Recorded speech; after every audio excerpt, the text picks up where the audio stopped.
Well, Governor, it looks like we have a full house.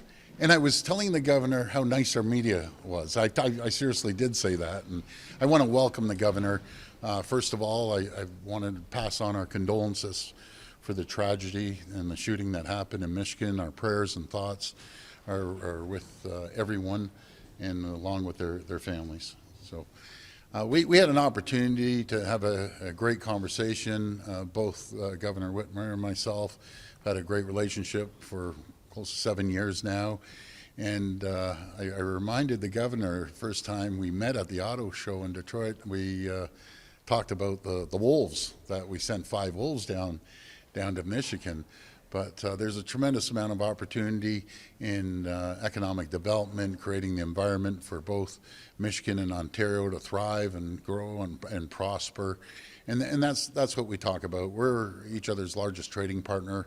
We do approximately $61 billion of two-way trade between Michigan and Ontario. And as we all know, and we've mentioned it 100 times, that parts in the auto sector can go back and forth across the border up to 5, 6, 7 times before it gets assembled in Michigan or it gets assembled in Ontario. But we're going to continue growing that relationship and making sure that we create that AmCan fortress that I've been talking about. Making sure that when it comes to the auto sector, I've always said you can't unscramble the egg. You have to make the omelet a lot larger. And both Michigan and Ontario will thrive. And that's exactly what we're going to do. I've invited the governor and her Department of Energy up to look at our SMRs like the rest of our great allies and friends. And I always say, and I've said it no matter what newscast, if I'm down in the U.S. or here, I personally love Americans. I love the U.S. and I know Canadians love Americans in the U.S. There's one person causing a problem, and I've said it over and over again. But again, moving forward, let's not worry about that one person. Let's focus on what we can do together, how we can grow the economies on both sides of the border. So again, I just want to thank you, Governor. It's always a pleasure to see you, and you're welcome here anytime. And I do have to get down to one of those Michigan games or the Lions games or the Red Wings, even though I'm a loyal Leaf fan. But I'll pass it over to you, Governor. Well, thank you, Premier Ford. It is an honor to be here with you. We appreciate the invitation, the longtime friendship, and the partnership. Our economic lives are intertwined. We are virtually cousins.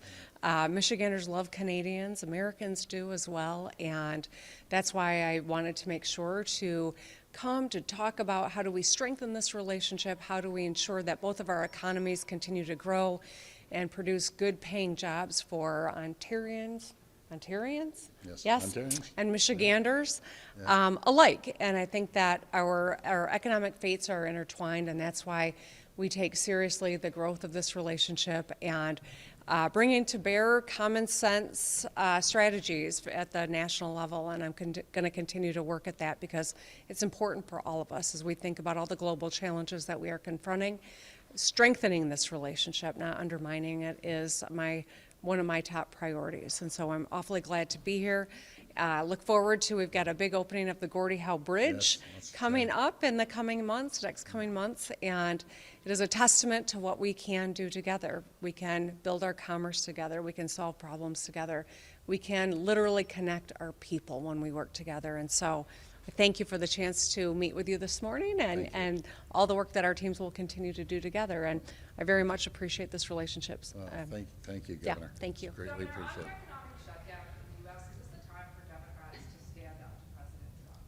Well, you know what, I will tell you that right now there are a lot of tough conversations happening in the United States, including at my own state level. We completed a continuation budget at $350 this morning in hopes of not emulating the shutdown in Washington, D.C. So I'm proud of what we've been able to do. I never look to Washington, D.C. for solving my problems at the state level, but I hope that they can resolve it quickly and in a way that it benefits the American people. And beyond that, I don't know that I've got a lot more insight on DC. Governor, what are Trump's tariffs doing? What are Trump's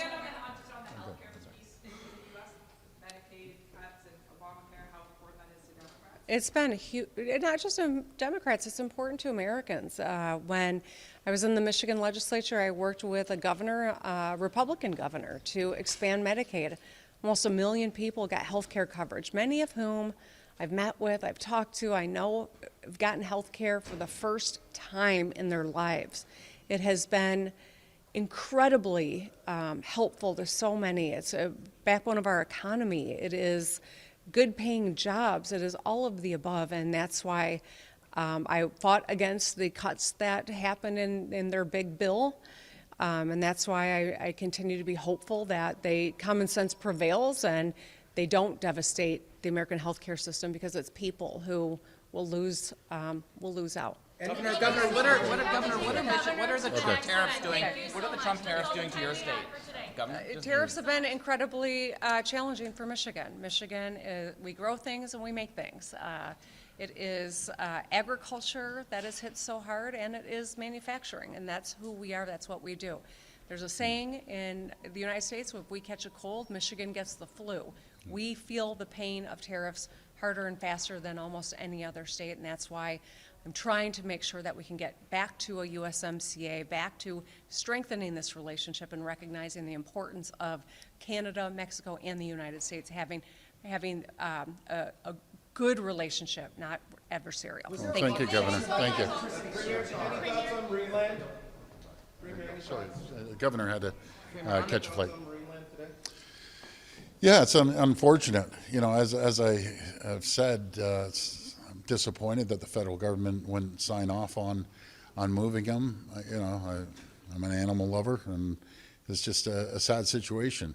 I'm really encouraging the federal government to allow us to make sure that these whales survive in a really great atmosphere or a new home. But it's terrible. And you put 30 whales in an acre. Like, give me a break. Like, they need to do a better job down at Marineland. But at the end of the day, if we want these whales to survive, we have to move them somewhere and make sure they have an appropriate area that they can live in, a large area. I don't like this. Yeah, I don't like these whales. The spokesperson said if they're not moved, if they're not exported, they'll likely be euthanized. Yeah, that's terrible. Absolutely terrible. So we need the federal government to sign off on it, or these whales they're on their hands because we want to help and move them. The feds are saying that if they are moved to the escape park in China, they'd still be living in captivity. These bad conditions you talked about. Yeah, but what we can do, it's not just going to China. We can look at other areas that will take these whales. We don't have to move all 30 in one shot. A couple here, a couple there, and we want them to survive. And if they don't, well, the federal government has to answer on that one. On the tariff situation, it sounds to me like, or it sounds to all of us, I guess, Yeah. that Governor Whitmer and you are on the same page in Absolutely. terms of your concern about what's happening. Was there any? Yeah. What can you guys as subnational leaders do? Well, continue growing the trade and increase that $61 billion US that we trade back and forth, and we export about $38 billion, and they ship a little less, about I think it's 20 some odd billion. But anyways, we want to grow that trade. And President Trump's back at it again. This guy's too much. He's out there back on his 51st state. Again, I'm going to ignore him. I'm going to start focusing with our federal government what we can do to be more competitive, to lower taxes, create the environment and conditions for companies to come here and invest in Ontario. That's what we need to do. Premier, we know the Auditor General Yeah. is looking at the Skills Development Fund. Yes. Without going into details, the embargo hasn't let you, but do you still support that fund? Oh, it's one of the greatest programs, Richard, that we've ever created. There's over 700,000 jobs and training that has happened. People with disabilities that typically would sit at home and collect the government check are now able to go out there and work and find a skilled trade in different types of jobs, and we spread it right across different sectors. So we have to make sure that our jobs of the future, our people are being trained for it. As we see, we're getting hit in the auto sector, we're getting hit in other tariffs sectors, and And we need to make sure our population is trained to jump in there, no matter if it's the nuclear expansion of energy or if it's our critical minerals and many other things. Freeman, did you hear the governor talk about the hike that she is wanting to put on waste shipments commission? Yeah, no, we didn't talk about that, but it goes back, and great question, Charlie, because that was the same thing I was saying about our landfills. There's going to be a time that the Americans and our great governor is going to say enough's enough. Like, you got to take care of your own garbage, and that's why we have to be ready for that time that we can handle our own garbage. It makes sense to make sure that we focus on that area as well. Premier, what do you say? I'm sorry, say that again? Yeah, but do you know what the problem is? They're still in captivity. They're still stuck in an acre. Like, I don't even think they'll allow me in there to inspect, because they'll I'll lose my mind seeing these poor whales swimming in an acre, and algae I've heard, and all sorts of nonsense. But we do have our inspectors going in there. But we need a proper home for them. Simple as that. We got to save the whales. The backup plan? Well, right now, outside of shipping them out, it's difficult. It's a very difficult situation with these whales. This has been going on for years. And unfortunately, it seems like every few months, a whale passes away, which is unfortunate. What I heard, this is an interesting story. So they broke into marine law. This is a story I hear. Right? And the last whale that passed away, I guess people broke in, agitated the younger whales, and the younger whales went after the older whale, and that was it. So, any bunch of crazy yahoos want to break into Marineland and agitate whales, you should be caught and go to jail. Leave the whales alone. You think it's Project Ontario? They're the yahoos. Yeah, they are yahoos. Your meeting with Governor Whitmer, Yes. Did the electricity surcharge come up Yes. at all? Did you Not- give her any assurances that it's not going to happen again, or? Yeah, so they want more energy. They want to learn more about our small modular reactors, SMRs. We're leading the G7. Every governor, every state I speak to, no matter senators, congresspeople, or governors, they all want to learn more about the clean, green, reliable energy and the capacity that we're building over a number of years. Because right now, folks, it's a race. Who can get there first globally, not just here in North America. But what about the surcharge specifically? I mean, that obviously hit ratepayers in Michigan Yeah. hard. Did that talk That- come that- up? that Did you actually give her didn't come up. assurances about what's going to happen in the future? No, that didn't come up, but she's very interested in sending the Department of Energy up to look at our SMRs, and we've been very open because we're making sure that all of North America will be secure. But I look forward to creating large-scale nuclear as well. It's obviously going to take 15 years to get that done. But again, we're thinking of the future. So folks at home, when you hear we're just on a large-scale nuclear, we're creating 16,000 megawatts. And the easiest way to figure that out is 1,000 megawatts equals 1 million homes. Now, we know we aren't going to have 16 million homes, but I'll tell you, one of those data centers, they'll suck up about 1,000 megawatts. And yeah, they employ 5-10 people, but the whole apparatus starts coming along with these data centers too that will create a tremendous amount of jobs. So we need that energy. We're going as quickly as possible. I know we're working very closely with the federal government, and they're going to be a strong partner when it comes to the expansion of large scale and they already announced small modular reactors. Last question. Did you talk about line On 5? childcare, I'm sorry, yeah. what do you say to the tens of thousands of parents in this province who are unable to find a spot right now under Yeah. the government's watch? Well, it's a combination of a few things. We've always said we need the federal government to step up. We're the only ones that made the deal that we have to renew. So we need the support from the federal government. Actually, I was at an event yesterday, and a woman came up and said, "Thank you so much. If it wasn't for your government, I wouldn't be able to afford child care." So we look forward to renewing our agreement with the federal government. We look forward for them to be putting more money in. But child care, compared to a few years back, it's night and day. It's less than half the cost now. I'll have to get the exact figure, but that's our goal. Yes? You mentioned, Last one. you mentioned who's going to ignore President Trump. Yeah. Is that the new strategy?